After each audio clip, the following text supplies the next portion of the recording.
Hi everyone. आप सभी लोगों का स्वागत है इस क्लास में। आज हम वीडियो में जानेंगे कि डिस्क्रिप्टिव जो पेपर होगा आईबीपीएस का पीओ का, तो उसमें लेटर और एसे के कौन कौन से इंपॉर्टेंट टॉपिक्स हैं जिसको आपको पढ़कर जाना चाहिए।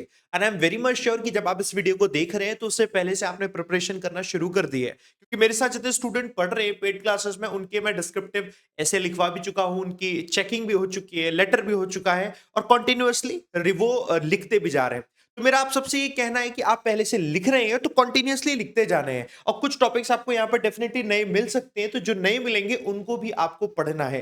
तो सबको बताता हूं मैं वन बाय वन। सबसे पहले दोस्तों हम ऐसे की बात करेंगे कि ऐसे में क्या क्या चीजें ध्यान रखनी है। तो मैंने कुछ कैटेगरीज बनाई है, 10 कैटेगरी है ऐसे की, 10 कैटेगरी है लेटर की। सबसे पहले ऐसे में, तो जो हमारा बैंकिंग और फाइनेंस से रिलेटेड जो भी इंफॉर्मेशन आपके पास में, वो पहली कैटेगरी है, यानी दिस इज द कैटेगरी। और इस कैटेगरी के अराउंड कोई भी क्वेश्चन बन सकता है डिस्क्रिप्टिव ऐसे में। अब बैंकिंग एंड फाइनेंस में जैसे मैंने लिखा है impact of NPS on the economy, इससे इसके रिवॉल्व होकर इसके अराउंड क्वेश्चन बन सकते हैं, है ना। ऐसे role of RBI in monetary policy, pros and cons of bank privatisation which is the hottest one topic for the banking sector, financial inclusion and micro finance. So ये तो टॉपिक लिमिटेड ही है, ये टॉपिक तो ऐसे काफी सारे हो सकते हैं, बट अगर आपने पढ़ाई करी है अच्छे से बैंकिंग एंड फाइनेंस की, तो आप कॉन्फिडेंट रहेंगे कि यार इससे रिलेटेड कुछ आएगा तो आप लिख सकते हैं, है ना, क्योंकि टॉपिक इसके अराउंड आएगा। सो पहली कैटेगरी मैंने आपको दी हुई है banking and finance. Second category economy and economic reforms till now and the impact of economic reforms in our banking sector। आपको मैं एक बात बताऊं, जितने भी टॉपिक्स मैं आपको बताऊंगा, कुछ टॉपिक्स तो डायरेक्टली बैंक से जुड़े हुए हैं, कुछ टॉपिक डायरेक्टली बैंक से जुड़े हुए नहीं होते हैं, बट अल्टीमेटली वो बैंक से ही जुड़े होते हैं। जैसे कि हमने क्या देखा, role of FDI foreign direct investment in economic growth पूछा जा सकता है, इससे रिलेटेड कुछ भी आगे पीछे घुमाकर। Impact of GST on the economy, ये तो आपके लिए जब से आया है जीएसटी तब से बना ही हुआ है। इकोनॉमिक रिकवरी पोस्ट कोविड 19, है ना, इसके इंपैक्ट पूछे जा सकते हैं, तो इससे रिलेटेड हमारा इकोनॉमिक रिकवरी एंड इकोनॉमी से जो भी रिफॉर्म्स हुए उनसे रिलेटेड ही हमारा सेकंड कैटेगरी बनी। Category number third technology and innovation, again technology and innovation which relates to the banking sector, right? This is number one, blockchain and future of banking। Blockchain technology ही ऐसी है कि कहीं कुछ गड़बड़ हो गया, कुछ घपला हो रहा है, तो हर एक स्टेक होल्डर जो उसमें इन्वॉल्व है सबको पता रहेगा, एटलीस्ट सबको पता रहेगा। It is very important and essential technology है, उससे रिलेटेड कुछ भी पूछा जा सकता है, तो ये पुराना है टॉपिक और बट अभी भी रेलेवेंट है। सेकंड जो बहुत ज्यादा रेलेवेंट है that is AI, artificial intelligence, it's applications in banking sector, ऐसे पूछा जा सकता है। Crypto currency which is obviously not new but it is relevant. तो ये आपके सामने बनता है हमारी टेक्नोलॉजी और इनोवेशन। अब टेक्नोलॉजी और इनोवेशन में सीधा ये नहीं पूछेंगे कि इंडियन स्पेस सेंटर या इंडियन स्पेस जो स्टेशन है, इंडियन स्पेस स्टेशन, उससे रिलेटेड बताओ कुछ, ना ना, नॉट एट ऑल। रिलेट करना चाहिए इनोवेशन हमारा टेक्नोलॉजी जो बैंक से जुड़ा हुआ है। फोर्थ आता है दोस्तों current affairs and trending topics. ये तो आप करंट अफेयर्स में पढ़ते ही आए हैं, आपने मेंस एग्जाम में करंट अफेयर्स जो आप पढ़ रहे हैं ना, बस वही है। वो भी करंट अफेयर्स आप क्या क्या पढ़ रहे हैं तो आपको पता है। एग्जाम्पल के तौर पर हमने कहा G20 समिट, इंडिया का रोल क्या है, जर्नी टुवर्ड्स $5 ट्रिलियन इकोनॉमी, हाँ करंट रिलेट कर रहा है बैंक में। Impact of climate change and it's policies, तो अभी recently Donald Trump is the new president, ultimately वही बन जाएंगे, क्योंकि अभी जब तक आप इस वीडियो को देख रहे हो, है ना, तो उसके बाद बहुत सारी चीजें बदलेंगी, इकोनॉमिकली भी बदलेंगी, ग्लोबल ट्रेड भी बदलेंगी काफी सारे, but I don't think so उससे डायरेक्टली कोई क्वेश्चन बनेगा, बट हाँ रिलेट करता हुआ क्वेश्चन बनेगा। तो करंट अफेयर्स उतना जरूर पढ़ के जाना कि अगर एक आध दो एग्जाम्पल लिखना पड़े तो वो लिख पाओ। Next is social issues and governance. अब सोशल इश्यूज में आप सब लोग इन जनरल ऐसे women empowerment, it is one of those topics जो कि आपके लिए बड़ा कॉमन है, आपने पढ़ा भी होगा, तो ध्यान रखनी है आपके सोशल इश्यूज में आ गया women empowerment through financial independence. इससे जुड़ा हुआ है, बैंक से जुड़ा हुआ है फाइनेंशियल इंडिपेंडेंस से। Financial literacy in rural India, हाँ okay. Social challenges of urbanisation, so again ये ऑल जितने सारे के सारे रिलेट करें आपके बैंक में, है ना, तो बैंक से रिलेट करता हुआ ऐसे करके आपने ऐसे लिखा। ये हमारी category number 5। Now the category number 6।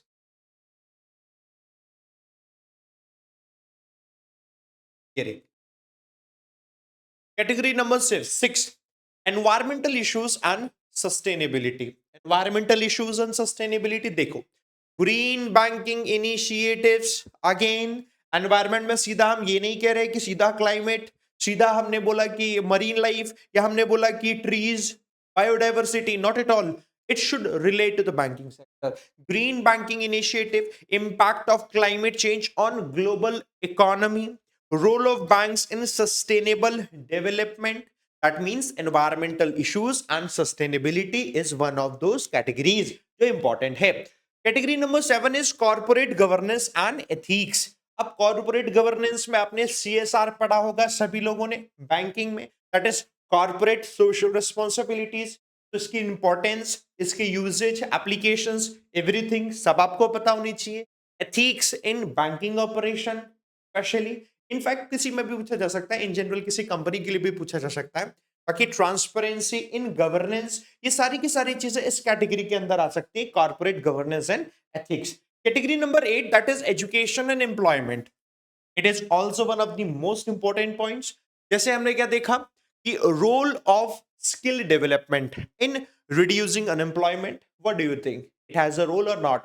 ऐसे करके इसके बारे में पूछा जा सकता है, your opinion। financial education in schools, why it is very much important, do you think it is important, if yes then give reasons, ऐसे करके पूछा जा सकता है। remote work and productivity, it is the new normal after COVID-19, है ना। तो ये आ भी चुका है, हालांकि कोविड के टाइम ही चल रहा था, अगेन 2021 की बात है जब ये आया था, और ये आईबीपीएस पीओ में ही आया था, तो इससे रिलेट करके पूछा जा सकता है। So it will fall under this category, education and employment. Next is health and social welfare. Health and social welfare, the number 1 is importance of health insurance. Yes, GST इस पर लगता है, टैक्सेस पे लगता है, उससे रिलेटेड रिसेंटली आपने current affairs में पढ़ा हुआ है, you can put example from there, है ना। ऐसे करके mental health awareness, role of banks in financing welfare schemes. What is the role of banks in financing welfare schemes? In fact, you already know there are numerous schemes जिसके लिए bank का ही सबसे बड़ा role होता है इनको finance करने में। This is the category number 9, and the last one we have that is globalization and international relations। और अभी देखो ट्रंप के बनने के बाद डायरेक्टली मैंने ये नहीं कह सकता डायरेक्टली क्वेश्चन आएगा, बट उससे रिलेट करता हुआ क्वेश्चन जरूर बन सकता है, क्योंकि अब काफी सारे चेंजेस ग्लोबलाइजेशन में देखने को मिलेंगे। तो हम एक समझ सकते हैं उसमें से एक, जैसे कि role of trade agreements in promoting economic growth, है ना। अब ये रोल इंपॉर्टेंट रोल बनता है यहाँ पर, India changing role in international organisations like IMF, WTO, ऐसे करके impact of global economic crisis on Indian markets. So all these things ये हमें बताती हैं कि क्या क्या हमारी कैटेगरीज है जिनको ध्यान में रखना चाहिए। Now you tell me in the comment box, इनमें से कितनी कैटेगरी है जिसको आप बहुत अच्छे से पढ़ चुके हैं, जिनको आप बहुत अच्छे से जानते हैं, और कौन कौन सी कैटेगरी जिनके बारे में आप ज्यादा नहीं जानते हैं। तो अगर आप ऐसा लिखोगे ना, so I will create a video for you, उन कैटेगरी से रिलेटेड क्वेश्चंस कैसे क्या क्या बन सकते हैं मैं ये बता दूंगा आपको, और क्या क्या लिखना होगा आपको ये बता दूंगा मैं। ये बात होगी दोस्तों हमारी ऐसे की। Now let's move to the letter, है ना। वैसे हालांकि थिंग्स टू रिमेंबर मैंने लिखा है, इसके लिए अलग से वीडियो करेंगे। अब मैं लेटर आपको बताता हूं इसके टॉपिक। आप चाहते हो अगर कि मैं आपको यह भी बताऊं कि कैसे लिखा जाए, ऐसे कैसे लिखा जाए लेटर, लिखने का तरीका, तो इसके लिए मैं अलग से वीडियो बना दूंगा, but for that I need your consent first, है ना। Consent is very very important. हाँ, तो कमेंट बॉक्स में लिख देना, मैं आपके लिए वीडियो बना दूंगा। लेटर देखो दो कैटेगरी में डिवाइड होता है, आप जानते हैं, एक होता है फॉर्मल, है ना, और एक होता है informal. So I have also divided into two categories. Number 1 formal. Formal में मैंने 5 पॉइंट्स यानी 5 टॉपिक 5 कैटेगरी लिखी हुई है, टॉपिक नहीं 5 कैटेगरीज है। एंड इनफॉर्मल में भी मैंने दोस्तों 5 कैटेगरीज दी हुई हैं। So let's talk about one by one. Number 1 formal में आता है हमारे सामने ये बैंकिंग एंड फाइनेंशियल सर्विसेज। अभी कैसे आ सकता है, जैसे कि एग्जांपल समझना, request for a new ATM card, new credit card और चेकबुक, ऐसा करके रिक्वेस्ट करते हुए to the bank. Application for a loan or inquiry about loan terms, reporting unauthorized transactions or account discrepancies, या इसी से जुड़ा हुआ आगे ना, closure of a bank account और complaint about bank services। आप इनकी प्रैक्टिस कभी भी कर सकते हो, क्योंकि हमेशा सिमिलर से ही रहते हैं लेटर, ऐसे बदल सकते हैं based upon current events, but ये नहीं बदलते, ये सिमिलर सिमिलर से ही रहते हैं। तो पहली कैटेगरी बैंकिंग और फाइनेंशियल सर्विसेज में से पूछते हैं। दूसरी category business and employment letter, business and employment letter like job application letters या फिर रेजिग्नेशन लेटर्स, ये आपसे लिखवाया जाएगा।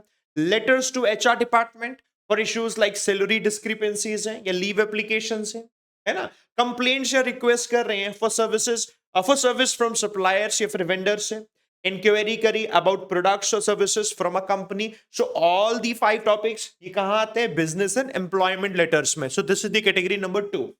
Category number 3, government and public services. Public services, government services, in fact schemes भी इसी में आ जाती है, बट जैसे समझते हैं कैसे। कंप्लेंट किया आपने to a municipal authority about poor services, ये कुछ भी हो सकती है, लाइक गार्बेज कलेक्शन, कचरा कचरा फैला हुआ है चारों तरफ, है ना, मलेरिया वगैरह बीमारी वगैरह फैल रही है, मच्छर हो रहे हैं, वाटर सप्लाई की प्रॉब्लम, ये आपने लिखा है। स्ट्रीट लाइट की प्रॉब्लम, ये प्रॉब्लम वाली कंप्लेंट आपने लिखी। Request for documents like passports, licences, certificates, ऐसे करके। Application for government programmes and subsidies, इसके लिए एप्लीकेशन है। Letter to a government official, address करें social issues like pollution, safety, है ना। आपने लिखा रेड लाइट क्रॉस कर देते, जंप कर देते हैं, यानी कि वहां पर बिल्कुल ध्यान नहीं दिया जा रहा है, तो ऐसे करके आपने यहाँ पर इसको ये कैटेगरी लेकर आई, सारी की सारी सर्विसेज में आ गए। सर्विसेज आ गए आपकी यहाँ पर। ये नेक्स्ट आपके सामने आ गया एजुकेशन के, कितने हो गए? 2 हो गए, ये तीसरा हो गया। देखो ये चौथा है एजुकेशनल इंस्टीट्यूशंस। ये कैसे आ जाता है? जैसे कि आपने अपने स्कूल में एप्लीकेशन लिखी, application for admission, application for scholarship, request for transcripts, certificates या लेटर्स ऑफ रिकमेंडेशन, आपने इसके लिए रिक्वेस्ट करी, कंप्लेन करी रिगार्डिंग फैसिलिटीज या फिर faculty in an institution, faculty अच्छा नहीं पढ़ा रहा तो रिक्वेस्ट फॉर लीव और एक्सटेंशन ऑफ अ प्रोजेक्ट या सबमिशन डेडलाइन, ये सब आपके फॉर्मल में ही आते हैं। लास्ट वन फॉर्मल में आता है, that is this one, media और सोशल इश्यूज। उसमें आप न्यूज़पेपर के एडिटर को लिख रहे हो, है ना। जैसे कि letter to the editor of a newspaper regarding a social issue, whatever it can be anything like environmental concerns, corruption, कुछ भी हो सकता है। सजेशंस और कंप्लेंट अबाउट मीडिया कवरेज को लेकर, addressing concerns about public health और कम्युनिटी वेलफेयर इश्यूज। अब आपको देखने को लग रहा होगा कि टॉपिक्स तो बहुत सारे सर ने बता दिए। सी टॉपिक से आप परेशान मत होइए, आप कैटेगरी को ध्यान रखिए, क्योंकि पहले आप कैटेगरी ध्यान रख रहे हो ना, तो कैटेगरी में आपको कुछ नहीं करना, हर एक टाइप के एक बार लिखकर चले जाने। आप खुद से लिखकर प्रैक्टिस कर लोगे तो हेल्प मिलेगी आपको। ये 5 हो गए आपके फॉर्मल। एग्जाम में क्या है, आपको एक ही लिखना है ना। फॉर्मल और इनफॉर्मल कोई भी लिख सकते हो, कोई एक ही लेटर लिखना होता है, और ऐसे भी कोई एक ही लिखना होता है। 3-3 आपको दिए जाते हैं, जिसमें से आपको कोई एक ही चूज करना होता है। इनफॉर्मल टॉपिक में आओ, देखो नंबर 1, पर्सनल अपडेट्स या फिर सेलिब्रेशंस।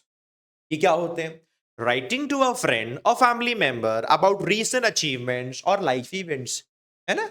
ये आपके number 1। Number 2, inviting a friend और family member to a wedding, birthday और अदर सेलिब्रेशन। ये आपका टाइप बन गया ना इसी में। ये कांग्रेचुलेशंस, कांग्रेचुलेट कर रहे हैं आप, congratulating someone on their success, for example new job है, एग्जाम रिजल्ट्स आए हैं, आईबीपीएस पीओ बन गए हैं, है ना, ऐसे करके। सो this is the category number 1, personal updates and celebration.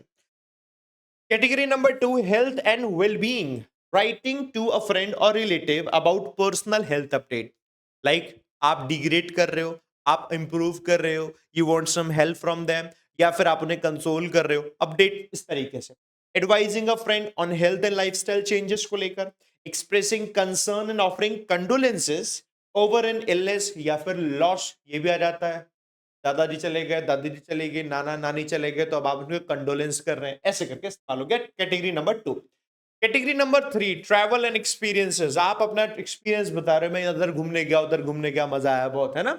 Sharing experiences from a recent trip और वेकेशन, क्या आप बता रहे हो। रिकमेंडिंग प्लेसेस टू विजिट और थिंग्स टू डू, ये बता रहे हैं आप।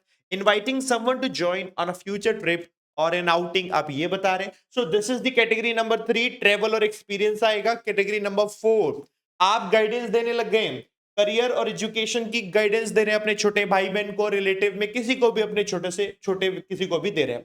एडवाइजिंग अ फ्रेंड और younger relative on career choices या फिर higher studies, sharing personal experiences related to work or studies, writing about job opportunities or training programs. So this is the category number 4, and the last one, apologies and gratitude. हाँ जी, apologizing to a friend or family member for a misunderstanding, a missed occasion, आप जा नहीं पाए, उन्होंने बुलाया था कि आ जाना भाई, मैं पीओ बन गया हूँ, मेरे मैं पार्टी दे रहा हूँ, आप नहीं गए, कि आप नहीं बने थे तब तक, फिर आप बन गए, कह रहे मैं बन गया हूँ, आजा यार, सॉरी, हो गई बात खत्म। हाँ, thanking someone for their help, support और a gift, expressing appreciation for an act of kindness, ये मैंने एग्जांपल के तौर पे दे दिया, but these are the 5 categories जो कि इनफॉर्मल में भी आ गई, और 5 कैटेगरीज मैंने फॉर्मल की बताई। Overall 10 categories for the letters and 10 categories for the essay. हम लोगों ने ये कैटेगरी समझी। आज की वीडियो को हम इतना ही रखेंगे, है ना, ये कैटेगरीज को लेकर है। I hope this video will help you. और इस वीडियो में आपको जो हेल्प मिली है, तो एक बार आप कमेंट करके बताइएगा इट इज हेल्पफुल और नॉट, और साथ में ये भी बताइएगा डू यू वांट कि मैं आपको बताऊं how to write a complete essay और how to write a complete letter whether it is formal और इनफॉर्मल, राइट? क्या आप मुझे जरूर बताइएगा कमेंट बॉक्स पे। अलॉन्ग विद दैट आपको क्या वीडियो चाहिए आप मेरे को ये भी बताना। एंड आप में सभी लोग जो कि प्रिपेयर कर रहे हैं, अनअकैडमी पर पढ़ना चाह रहे हैं, मुझसे पढ़ना चाहते हैं, तो मैं आपको बता दूं दोस्तों, मैं पढ़ाता हूं अनअकैडमी पर। And let me show you something, wait wait wait, yes this one, मैं अकेडमी पर पढ़ाता हूं and this is the batch. The name of the batch is level up foundation batch. This level up foundation batch जो है वो focused है for the upcoming 2025 bank exams, all the bank exam जो कि 2025 में होंगे। And in this batch we four are teaching Abhijit sir जो कि जीए पढ़ाते हैं, अरुण सर क्वांट पढ़ाते हैं, पुनीत सर रीजनिंग पढ़ाते हैं, एंड मैं इंग्लिश पढ़ाता हूं। हम सब लोग आपको पढ़ाएंगे। फाउंडेशन बैच का मतलब है we will start from zero, basic से लेकर एडवांस लेवल तक जाएंगे। सारे बेसिक कॉन्सेप्ट्स के बाद क्वेश्चन प्रैक्टिस कराएंगे, एंड उसके बाद दोस्तों जब तक कंप्लीट हो जाएगा बैच, और तब तक ही आपका कोई ना कोई नोटिफिकेशन आ जाएगा। ये आपके लिए बड़ी हेल्प करेगा। So if you are planning for any upcoming bank exam, this batch is going to start from 13th of November, और 13th ऑफ नवंबर से आप स्टार्ट करो। My live class will be at, लगाता हूं मैं, 7 PM। 7 PM मेरी live class होगी दोस्तों। आप मेरे से क्लास का टाइम ध्यान रखना। बाकी इस बैच को एनरोल कर लेना, डिस्क्रिप्शन में लिंक दिया हुआ है, सारी इन्फॉर्मेशन आपको वहां मिल जाएगी। And if you are on Unacademy, ये आपके लिए फ्री ऑफ कॉस्ट है। अगर आपके पास अनअकैडमी प्लस का सब्सक्रिप्शन है, और if you have iconic subscription, it is free of cost for you. Just enrol it, बस, और कुछ नहीं करना। इफ यू आर न्यू, तो आप अनअकैडमी पर सब्सक्रिप्शन लेकर आ सकते हैं। This is the offer for you, आप इसका इस्तेमाल करिए। And the offer is 50% of है। सबसे पहली चीज 50% ऑफ है। एंड 50% ऑफ कैसे है?